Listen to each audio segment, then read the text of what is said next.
Bahasa gampangnya gini, kalau memang hidup kita itu nggak ada maknanya, kenapa kita harus sadar sama ketidakberadaan makna itu sendiri? Diri kita yang nggak jelas ini semakin dibuat nggak jelas sama alam semesta yang nggak jelas, di mana alam semesta yang nggak jelas itu menuju sebuah ketidakjelasan.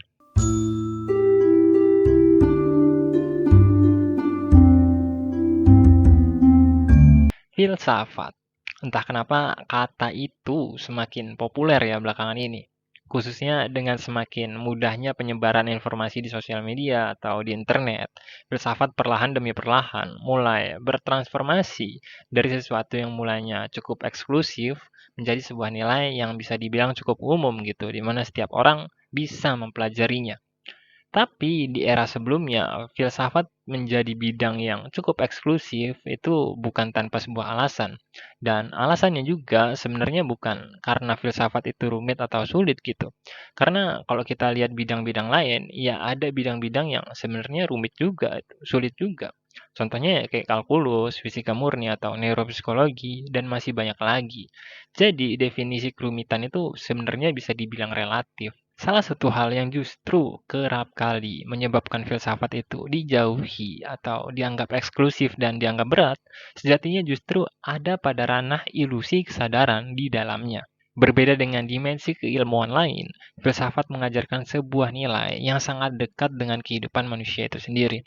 Contohnya seperti kebenaran, kenyataan, moralitas, dan tujuan hidup yang dikemas sedemikian rupa dalam aliran-aliran pemikiran para filsuf.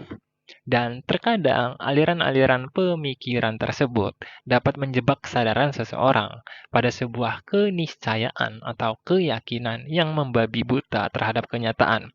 Dengan kata lain, filsafat itu bisa bikin orang mabuk dengan pikirannya sendiri dan berkata kalau konsep pemikiran yang dia percayai atau yang dia miliki itulah yang paling benar gitu. Contohnya bisa kita lihat dari anak-anak kiri yang mempelajari beberapa teori Marxis, Engels, Gramsci, dan lain-lain. Mereka yang bergerak di bidang aktivis dengan pendekatan kritis dan revolusionis hingga lupa menyadari bentuk nyata dari sistem yang mereka lawan itu kayak gimana. Yang lucunya ya, pada akhirnya sistem itu sendiri justru memaksa mereka untuk masuk ke dalamnya guna untuk bertahan hidup. Ada juga kaum liberal atau bocah-bocah yang kebelet kritis di mana mereka mendewakan postmodernisme dengan relativisme di dalamnya. Yang bilang kalau semua kebenaran itu subjektif, itu semua kebenaran itu relatif, tanpa peduli substansi dan relevansi dari kebenaran itu sendiri sebenarnya apa gitu. Ada juga para pemuja rasionalis yang otaknya itu udah rusak karena nggak kuat mikir sampai jadi ateis. Dan ya masih banyak lagi lah sebenarnya. Jebakan-jebakan yang bikin orang yang belajar filsafat itu ya nggak jelas hidupnya gitu kayak saya. Tapi dari semua kelucuan itu, yang paling imut dan menggemaskan adalah anomali yang bernama nihilisme. Kenapa bisa dibilang unik? Karena kayak nggak ada matinya aja gitu. Bahkan sampai jadi jokes atau bahan bercandaan di forum-forum filsafat global yang sering mengaitkan nihilisme sama remaja-remaja yang baru puber, di mana remaja-remaja itu nggak bisa nyari tempatnya di dunia. Terus dengan polosnya meniadakan semua nilai yang ada gitu, atau beranggapan kalau semua makna itu nggak ada. Tapi tenang, buat kalian yang mungkin tertarik atau suka lah katakanlah kayak gitu sama nihilisme, berbahagialah.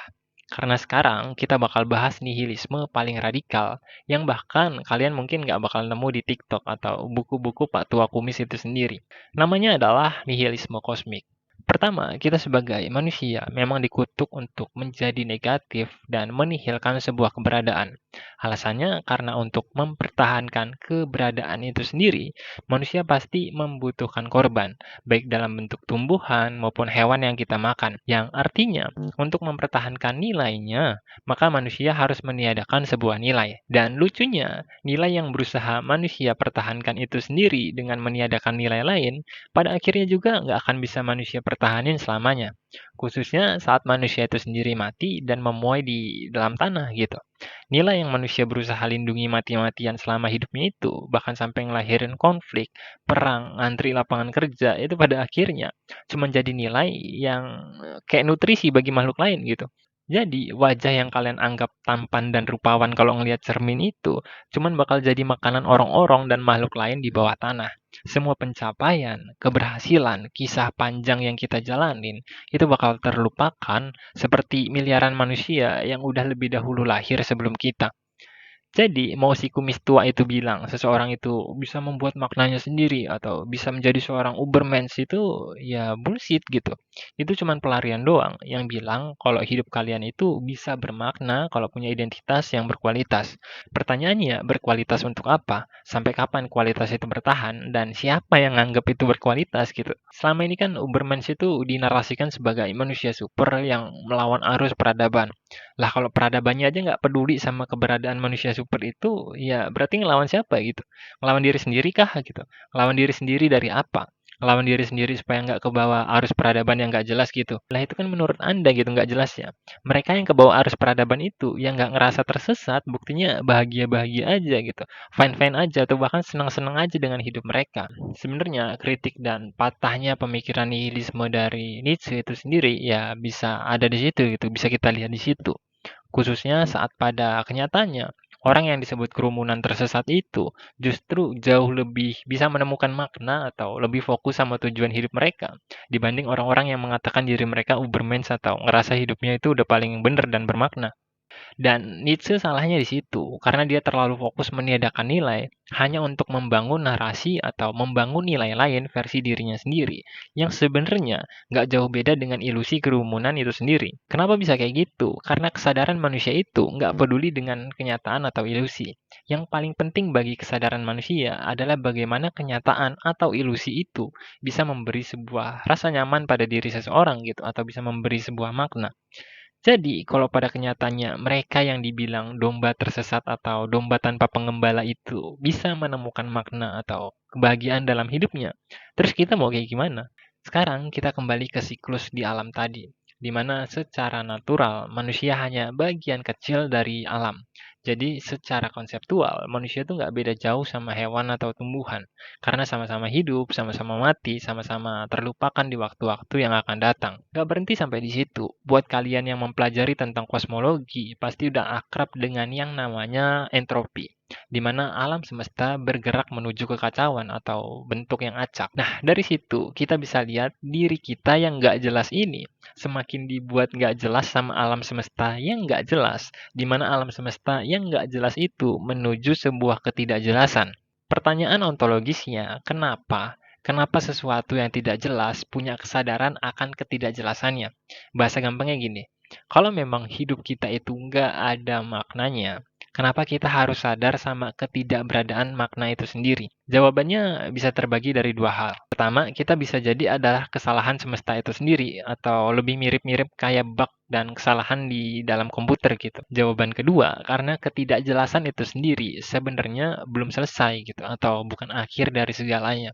Dengan kata lain, ada sesuatu yang melampaui kekacauan dan ketidakjelasan semesta itu sendiri. Yang artinya, ketidakberadaan makna dalam hidup kita yang sangat rapuh ini bisa menjadi bagian dari makna yang jauh lebih besar dan lebih kompleks dari apa yang selama ini kita pahami tentang kenyataan maupun alam semesta. Jadi, berbahagialah kalian para nihilis, karena mungkin triliunan tahun yang akan datang, ketidakberadaan makna dalam hidup kalian itu akan menjadi makna yang lebih besar dibanding komentar kalian waktu keluar-keluar di sosmed atau di TikTok. Dan mungkin aja setiap detik dan setiap jengkal perbuatan kalian itu menjadi bahan perhitungan akan nilai yang kalian miliki nantinya kayak gimana gitu. Jadi hiduplah yang baik-baik. Karena energi di dalam diri kalian yang nantinya berubah jadi energi di dalam perut cacing, terus nantinya berubah jadi energi lain, itu menentukan nilai kalian nanti di akhir kayak gimana. Dan jangan menjadi bodoh kayak pemimpin kalian gitu, yang nggak percaya adanya Tuhan. Karena bisa jadi konsep makna yang lebih besar yang melampaui alam semesta itu, nanti ujung-ujungnya ya ketemu Tuhan gitu. Kenapa? Karena konsep yang barusan kita bahas ini udah dibahas ribuan tahun lalu sama yang namanya agama dan nilai-nilai spiritualitas, khususnya dengan pandangan yang mengatakan kalau kehidupan manusia di dunia ini menentukan kehidupan di alam selanjutnya, terlepas konsep alam selanjutnya itu seperti apa dan bagaimana. Dan jangan salah, sebenarnya ya dalam konteks ilmu pengetahuan, baik sains atau filsafat itu sendiri, pemahaman yang manusia miliki selama ini tentang konsep Tuhan itu masih sedikit banget gitu, dan masih abstrak banget. Jadi mungkin aja Tuhan itu sesuatu yang melampaui definisi atau bahasa itu sendiri, yang selama ini belum bisa kita pahami. Kesimpulan dari video ini sebenarnya pengen bilang, kalau filsafat itu nggak berguna, nggak bisa dipakai buat nyari duit gitu. Makanya nggak usah dipelajarin kalau nggak mau kejebak dalam ilusi kesadaran yang kita miliki. Kalau kalian memang nggak terima sama kalimat barusan, berarti ya kalian belum bener-bener pantas belajar filsafat gitu.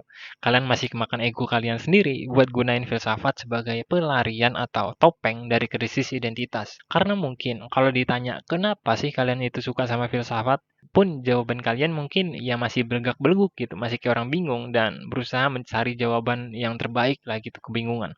Padahal orang yang mungkin ya bener-bener belajar filsafat itu ya nyesel belajar filsafat. Karena udah nggak ada jalan keluar lagi aja, makanya mau nggak mau ya harus masuk lebih dalam gitu. Jadi untuk kalian yang baru masuk nih, atau ibaratnya kalau di lubang kelinci Elis itu kalian baru ada di luarnya, ya pikir-pikir lagi lah demi kesehatan mental kalian gitu. Jangan terpaku sama omongan yang bilang kalau filsafat itu cuman bikin gila di awal doang gitu. Kalau udah dipelajarin lebih dalam, itu nggak bakal jadi gila kok gitu. Percayalah itu semua itu bohong gitu.